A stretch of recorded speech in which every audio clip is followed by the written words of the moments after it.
Huh? It's not such a problem.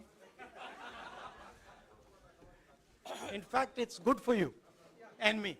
साथियों शुरू करें। राहुल जी आपको संबोधित करेंगे, उसके बाद में 3-4 सवाल लेंगे। आधे घंटे या 35 मिनट का समय है हमारे पास, तो मैं राहुल जी से गुजारिश करूंगा कि अब शुरुआत करें। धन्यवाद जयराम जी। कल प्रधानमंत्री जी ने पार्लियामेंट में 2 घंटे, शायद 2 घंटे 13 मिनट भाषण किया। उसमें अंत में 2 मिनट उन्होंने मणिपुर की बात की।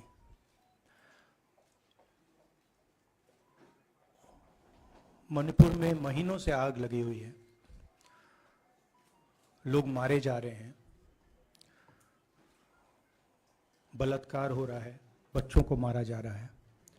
और अगर आपने देखा होगा कल, तो प्रधानमंत्री हंस हंस के बोल रहे थे, मुस्कुरा रहे थे, जोक्स क्रैक कर रहे थे, हंस रहे थे। ये उनको शोभा नहीं देता है।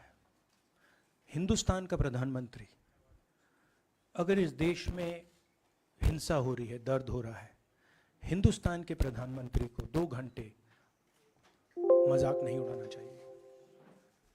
विषय कांग्रेस नहीं था, विषय मैं नहीं था, विषय मणिपुर है। मणिपुर में क्या हो रहा है और उसको एकदम क्यों नहीं रोका जा रहा है, ये विषय है। मैं आपको अपना एक्सपीरियंस देता हूं, जो मैंने शायद अभी तक बोला नहीं, शायद पहले बोल देना था। मैं अब तकरीबन 19 साल से राजनीति में हूं और मैं हर स्टेट में गया हूं। बाढ़ आए, तूफान आए, सुनामी आई थी, हिंसा होती है, हम जाते हैं।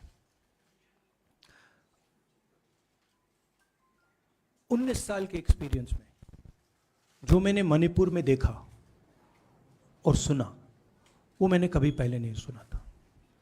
मैंने पार्लियामेंट में बोला कि प्रधानमंत्री जी ने, अमित शाह जी ने भारत माता की हत्या की है, मणिपुर में भारत को खत्म कर दिया है। मैंने ऐसे नहीं बोला था, ये खोखले शब्द नहीं है। मैं आपको समझाता हूं मैंने ये बात बोली क्यों। जब हम मणिपुर पहुंचे, हम लैंड किए, हमें मणिपुर में दौरा करना था। जब हम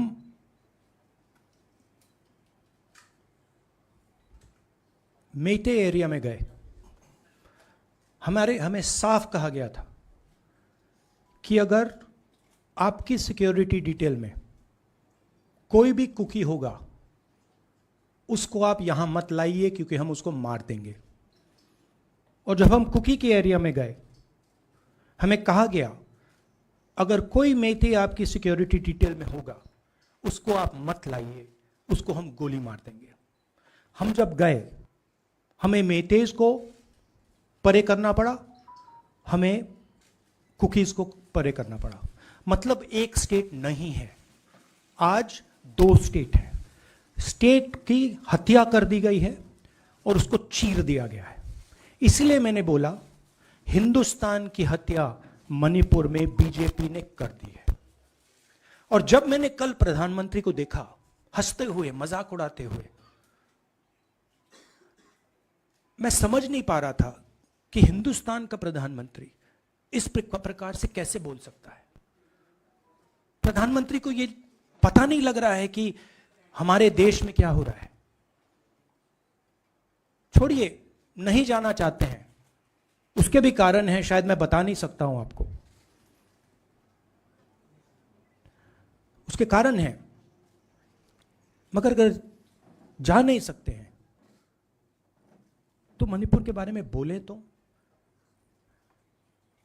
हिंदुस्तान की आर्मी आप सब जानते हो, सेना को आप जानते हो, जो मणिपुर में हो रहा है, हिंदुस्तान की सेना उसको 2 दिन में रोक सकती है, 3 दिन नहीं लगेंगे। अगर हिंदुस्तान की आर्मी को कहा गया कि यह तमाशा बंद करो, 2 दिन में यह तमाशा ड्रामा बंद हो जाएगा। प्रधानमंत्री मणिपुर को जलाना चाहते हैं, आग बुझाना नहीं चाहते हैं। यह है सच्चाई। अब आप अपने सवाल पूछिए। Would you like me to say it in English? I watched the Prime Minister of India yesterday speaking for 2 hours, laughing, joking, लगाing naras in the parliament. The Prime Minister would say one line and the entire BJP would shout another nara. You know, the Prime Minister seems to have forgotten that the state of Manipur is on fire and has been on fire for 4 months.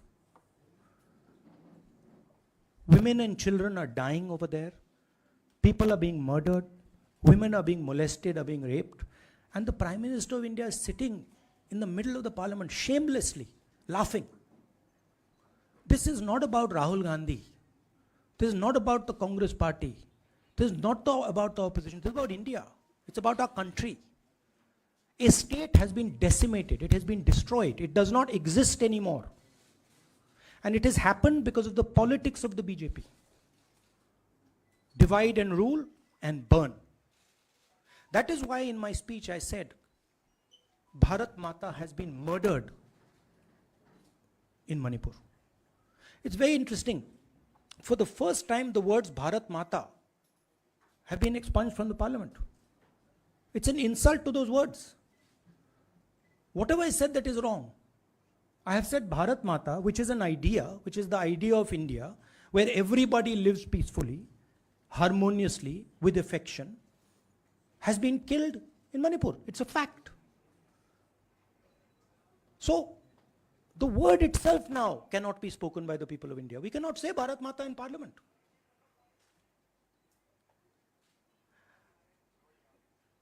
I want to tell you about my own personal experience of Manipur. I've spoken to you about, I spoke in parliament about the women I met, the pain I heard, but I want to tell you why I said India has been murdered in Manipur. And I said it because Manipur no longer exists as a state. A state requires control, a state requires authority. That is disappeared in Manipur. It does not exist. And I saw this with my own eyes. When we went to Manipur, when we went to the Meitei area, we were categorically told that please ensure, we want you to come, we love you, but please ensure that if there are any cookies in your security detail, they do not come into our area or we will shoot them. When I went into the cookie area, we were told the same thing. We love you, we want you to come. But please make sure, if there are any Meiteis in your security detail, we will shoot them. Do not bring them here. Before going to the Meitei area, we had to remove all cookies from our security detail. Before going to the cookie area, we had to remove all Meiteis from our security detail. When we went there, the security forces, central security forces, told us we have never seen anything like this. We were told it is completely outside our control. Okay? That is why I said Manipur has been murdered by the BJP and the idea of India has been murdered by the BJP in Manipur. I was not speaking metaphorically. I was speaking literally. Now, the Indian army, it will take the Indian army 2 days to put an end to the nonsense that is going on in Manipur. The Prime Minister refuses to stop the fire. He wants Manipur to burn. He allows Manipur to burn. Because if he did want it to stop, there are tools in the hands of the Indian government that can stop it immediately. I know. I have full faith in our army. I know, and every Indian citizen knows that if the Indian army is told, please put an end to this, it will stop immediately. There are reasons for the PM not being able to go to Manipur.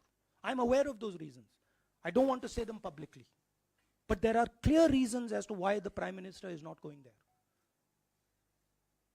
That is why we wanted the Prime Minister to speak in Parliament. That is why we wanted Manipur to be on the agenda in Parliament. And what did the Prime Minister do? He ridiculed the state.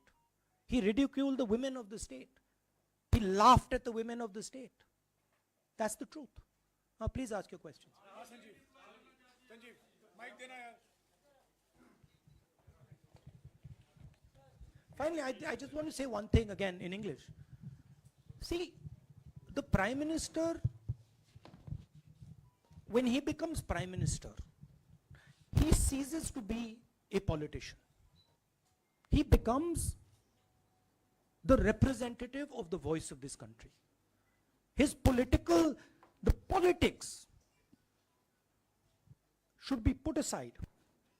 And the Prime Minister should speak not as a petty politician, as the leader of a political party, but the Prime Minister should speak with the weight of the Indian people behind him.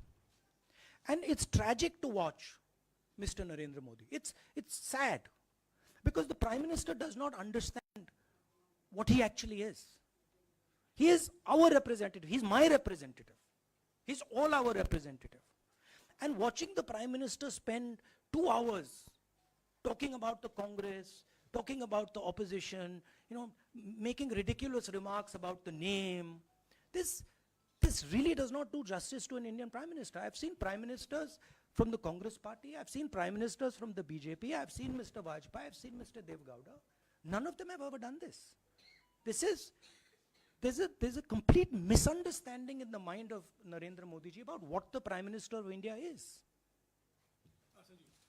Rahul ji, you wanted the Prime Minister to speak in Parliament, and now that he's spoken, and you've said that he wants Manipur to continue to burn.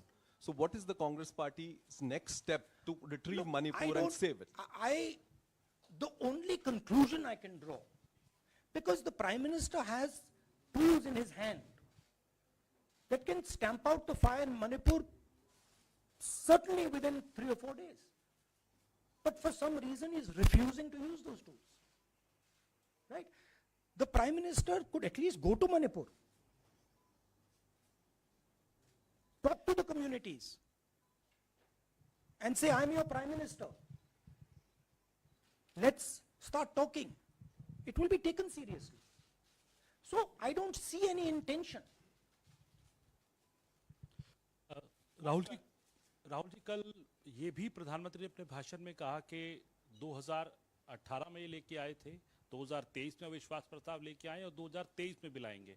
तो एक तरीके से उन्होंने साफ तौर पर ये कह दिया कि हमारी सरकार अगली बार भी बन रही है.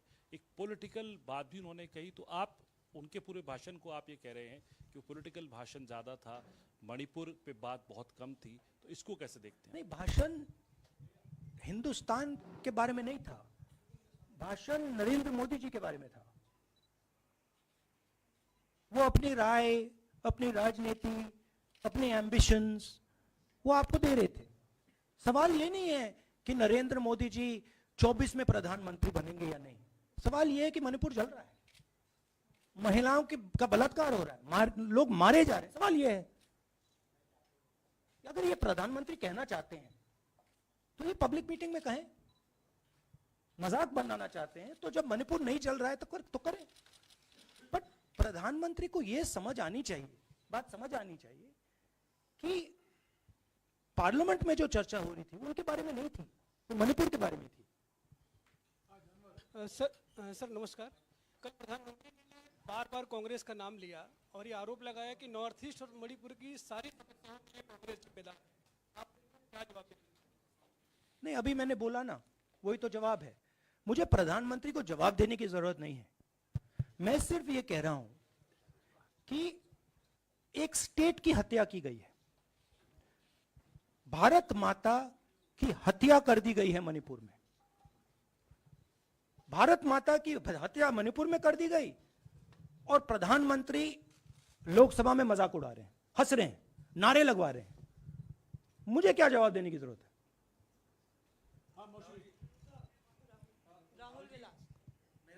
एक मिनट मोहित, ऑर्डर से please. Mr. Gandhi, you waxed eloquent. Rahul, आपने बोला कि प्रधानमंत्री ने बोला सदन में कि गृह मंत्री अमित शाह ने विस्तार से जवाब दे दिया। अमित शाह साहब ये कहते हैं कि मणिपुर के सीएम को हटाने की जरूरत इसलिए नहीं है क्योंकि उन्होंने हमारी पूरी बात सुनी और वो कभी भी कोई, हमने डीजीपी चेंज किया, डीजीपी चेंज कर दिया, उन्होंने जो भी प्रशासनिक व्यवस्था हम चेंज करना चाहते थे, इसलिए मणिपुर सीएम को हटाने मणिपुर की सीएम, जब मैं मणिपुर गया, मणिपुर सीएम ने जो मणिपुर में हजारों वेपन्स जो लूटे गए, वो मणिपुर सीएम के नीचे ही हुआ।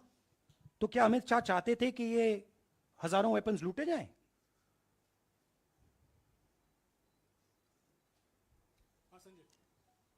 राहुल जी, जो हिंसा चल रही है, क्या अमित शाह चाहते हैं कि हिंसा चलती जाए? चीफ मिनिस्टर उसको रोक नहीं पा रहा है। अमित शाह जी कह रहे हैं कि भैया वो हमारी बात मान रहा है, तो क्या आप चाहते हैं कि मणिपुर चलता जाए? राहुल जी, एक संसद में एक नया ट्रेंड दिखाई दे रहा है कि कई सेशन से ऑपोजिशन के एमपीज या तो सस्पेंड हो रहे हैं या डिस्क्वालीफाई हो रहे हैं, या एक सेशन से ज़्यादा। ये ऑपोजिशन के एमपीज का जो प्रिविलेज मोशन या प्रिविलेज रूल्स के तहत जो डिस्क्वालिफिकेशन हो रहा है या सस्पेंशन हो रहा है, इसका जो ट्रेंड बढ़ रहा है, इसको आप लोग कैसे एड्रेस करेंगे? आप देखिए, एमपीज को निकालें, वापस डालें, हमारा काम बदलता नहीं है। हमारा लक्ष्य जो मणिपुर में हो रहा है उसको रुकवाने का है। जो भी औजार हमारे हाथों में है, उस हिंसा को रुकवाने के लिए उनका हम प्रयोग कर रहे हैं और करेंगे।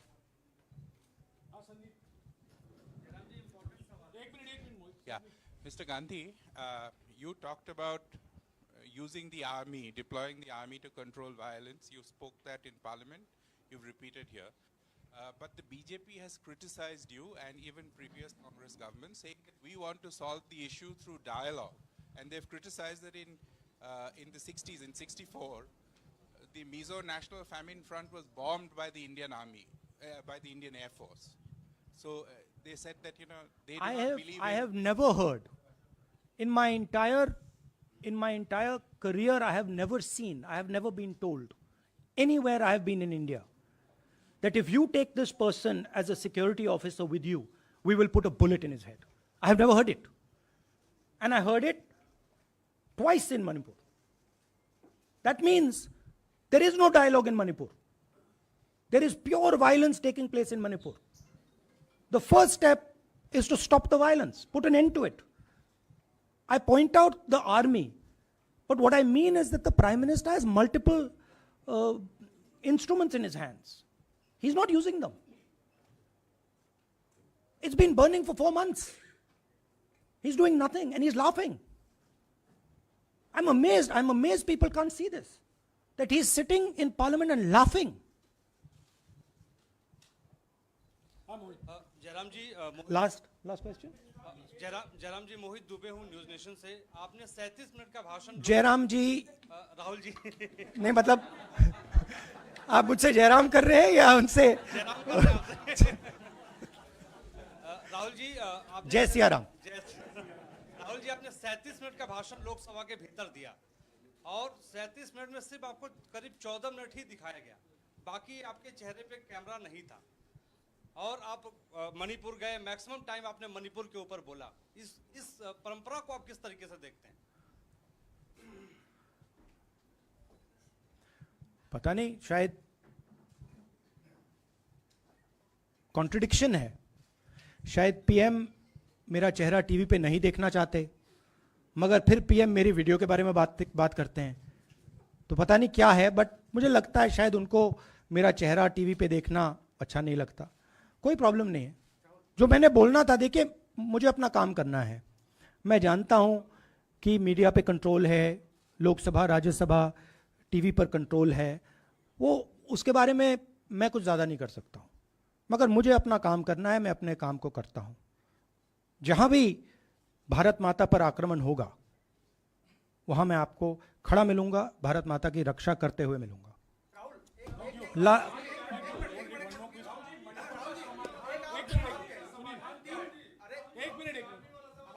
हाँ, okay, last question, brother. So the Supreme Court has already said what it has in terms of a constitutional breakdown, as well as now, you are asking for the army.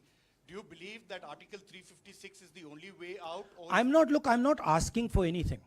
Please don't misunderstand. It is not my place to decide which tool the Prime Minister can use, which instrument he should use. I am pointing out that there are multiple instruments that the Prime Minister has at his disposal, and he is not using a single one. I'm pointing out that Manipur has been burning now for 4 months, and the Prime Minister is in a very good mood. He's sitting in Parliament, he's laughing, he's joking, his entire cabinet is in giggles. This to me seems completely insane. This has got to stop. India is burning in Manipur. The idea of India has been destroyed in Manipur. Let's rebuild it quickly. Thank you.